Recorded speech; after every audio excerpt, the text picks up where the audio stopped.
You don't need the Adobe Creative Cloud suite of apps to make money with a creative business. And in fact, we're getting dangerously close to a point where if you want to start a creative business from scratch, you likely already can't afford the Adobe Creative Cloud suite of apps. But not according to these people in these comments that we're going to look at, because according to them, if you want to start out and break into the industry, well, you should already be able to afford the Adobe Creative Cloud suite of apps, even if you have no experience. Because according to them, you should already have a business that should be able to pay for the Adobe Creative Cloud suite of apps, even with no experience. How convenient. In fact, this one pleasant individual thinks that if you spent any amount of money on fast food, like to enjoy a drink every once in a while, watch TV, or have a cell phone, then you should be able to justify Adobe's increases, let alone their already high prices. So I have a name for this kind of behavior, and I think it applies here. This is what we call a corporate bootlicker. This is somebody who, no matter what a company does to disregard them, exploit them, or take advantage of them, squeeze them for every last penny in any sort of fashion, they will always praise it as, this was the best move for the company. This was the right decision. They're right to be doing this. I'm glad that they're doing this, even though it disadvantages them every step of the way. And they'll always take the position of the company, even if it disadvantages others, as long as it's not themselves, because at the end of the day, the only person that matters is themselves in the mind of a corporate bootlicker. So today, I compiled a bunch of the best bootlicker comments in some of the videos that I've made in the past criticizing Adobe for their price raises and just their greedy behavior in general. So I thought we would have a fun time and look over these comments, just because this is the type of stuff that I love to digest. All right, let's get into it. This first guy here, so conveniently titled Nothing to See Here, says, how is 60 or 80 bucks a lot for a suite of professional software meant for professional work? Are you kidding me? With a smiley face.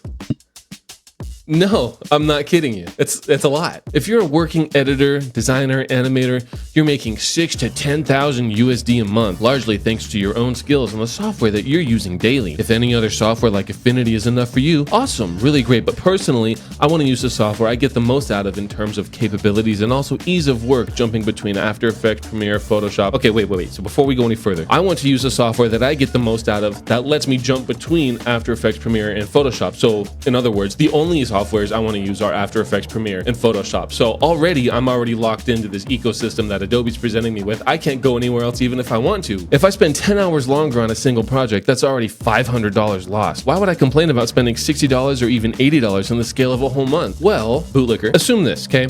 You see these softwares, you're aware of this type of work, and you have no skills in this, you have no experience in the past. All you know is that it looks really cool and you really want to get into it. Your time for taking classes has passed. You likely already can't afford them in this American economy at the moment, just because a lot of people are already getting by just barely with what they have.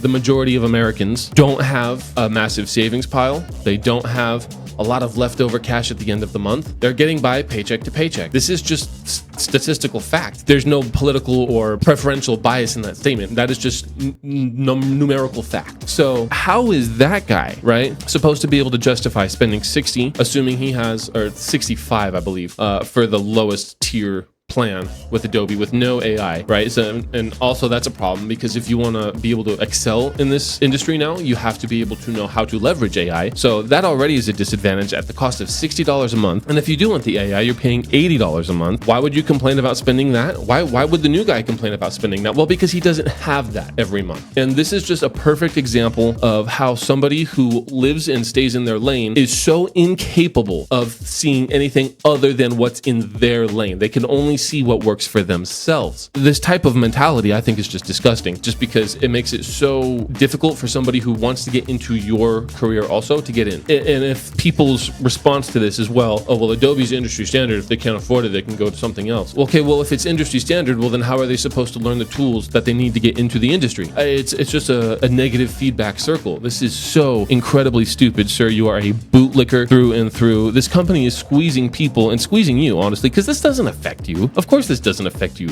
but that doesn't mean that it doesn't affect somebody else. Bootlicker. This next one here is rich. This is by Director's Garage. If you're a creative professional, a few $100s a year affects your bottom and threatens to run you out of business, maybe consider a different job. I have full Adobe subscription and I don't even touch Premiere. I use Media Composer and Resolve for video editing. I could use different software to do my job, but I prefer Photoshop and After Effects. Photoshop was the most pirated app in computer history. Younger folks have no idea. Every freelance editor I knew in the 90s and 2000s had a cracked copy of After Effects. Adobe got nothing for years. Adobe finally figured out a way to curb piracy. These fee increases pay for their ability to develop AI even more. It's your right to choose another platform, but I will not be changing. My first question, sir, you use Resolve for your video editing, which everything kind of like in this field, right? Everything is presented either in photo or video. So likely you're only using Premiere and After Effects, which he said he prefers to use After Effects, but you're not going to be doing your editing in After Effects. And he says he chooses to do Resolve, which everything flows into a video, right? Premiere is like the NLE video editor is the last place that all of your assets go into. So why in the hell would you pay for everything if you're not going to use Premiere?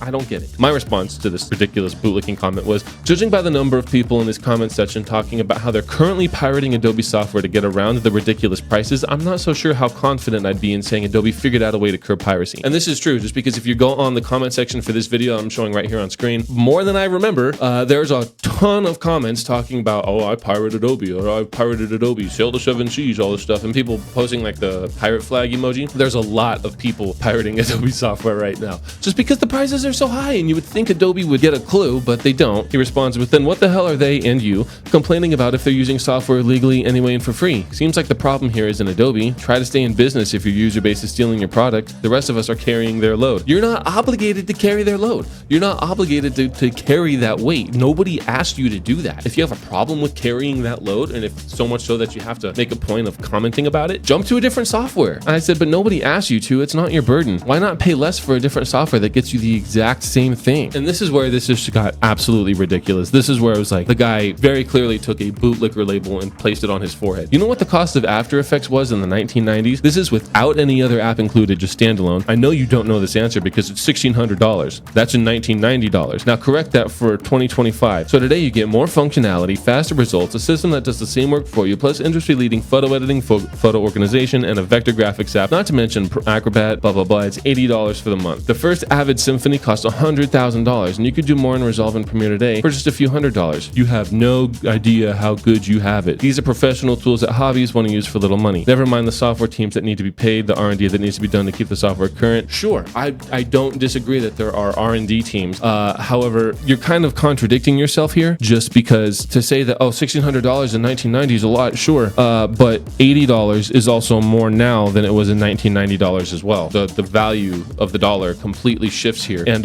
given the current American economy we live in, because we don't currently live in 1990, therefore making this point null, that's kind of hard to get by with for a lot of people, considering how many other monthly bills that they also have. Not even for things that they probably want, but just for the cost of the utilities. So the gas bill's going up, the electric bill's going up, the water bill's going up, everything, you know? So this is just like a very like, oh, well, I had it bad back in the day, so what we have now has to be better. It's better for me, so why isn't it better for you? If I can make it better for me, then it should be better for you. That's not always the case. And again, this is a classic example of the guy who's been so stuck in his lane for so long, becoming incapable of being able to see anything other than what's in his lane. Disgusting. Like I said, we don't live in 1990. Just because something isn't as bad as it used to be doesn't mean it's the best option. This guy is such a bootlicker here. He says, use what you want, but you're complaining about Adobe's pricing of their apps, and I'm telling you, and you can look it up, Google works, dude. Cost of using Adobe products is is near an historic low. Wow. You're literally whining about nothing. Adobe is the evil empire because they charge you for what you use for the exceptional software they spent years developing. How terrible of them. You have no perspective. So if they're so great,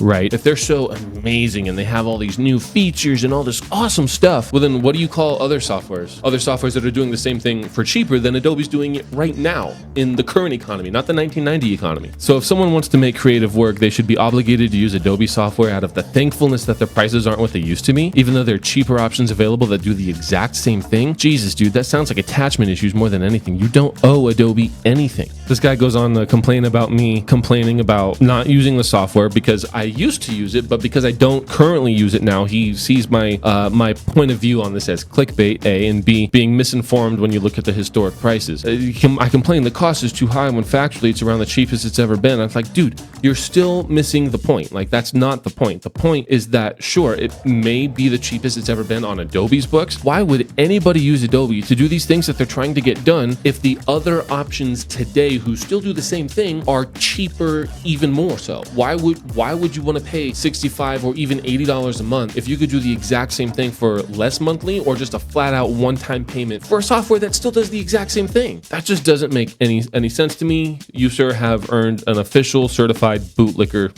seal of approval, I guess.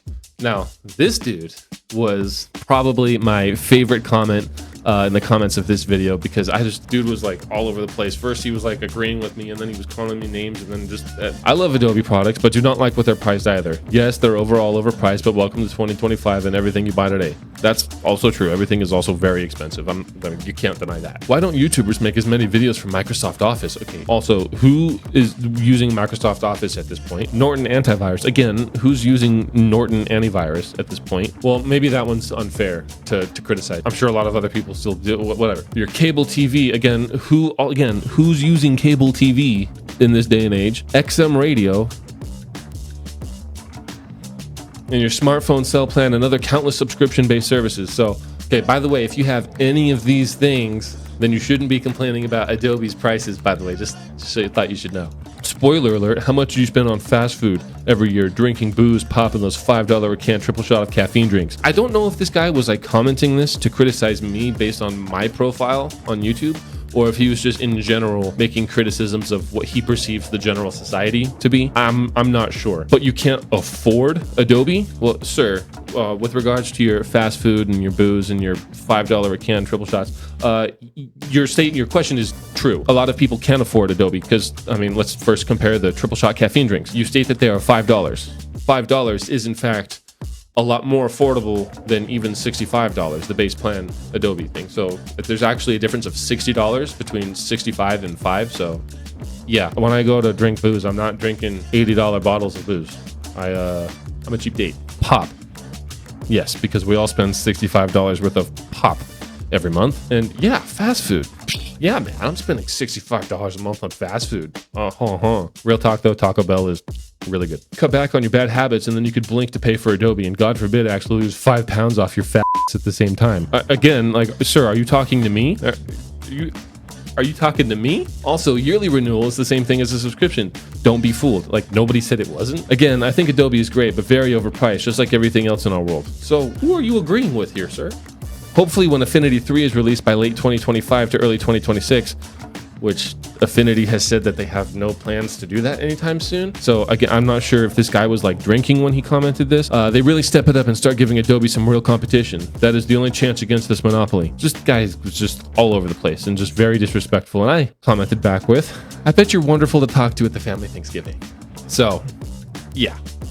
Bootlicking through and through. Guys, you just have to remember, Adobe can do no wrong. No matter what Adobe does, they're in the right, you are wrong. If you can't afford to want to start learning something or just want to pick something up or learn some valuable skills, shame on you. You're the problem. Adobe's not the problem, it's you. These guys. I just wanted to get this off my chest just because this video is a little bit older, but these comments kind of stuck with me, and I hate to say that they have. I'm usually the type of guy that can stuff just like roll right off me. I don't care. But I don't think it's fair to the person that wants to start. Just because you're not starting doesn't mean there's not some poor sucker out there that wants to, you know. And I started using Premiere in 2010, and it took me to like 2016, I think, to want to seriously start learning After Effects. Now granted, in 2016 I was just a little bit more than halfway through high school. There was also that to take into account. I wasn't like professionally trying to pursue this at the time just because I wasn't at that age, but I'm sure there is someone else out there in the world that does, or even in the United States where these prices are taking effect. So I want to keep them in mind, just because as an American, I think if you want to learn something and you are willing to put in the time and sacrifice something, you should be able to learn that thing. Democratize knowledge and democratize being able to work, you know. And this greedy corporate company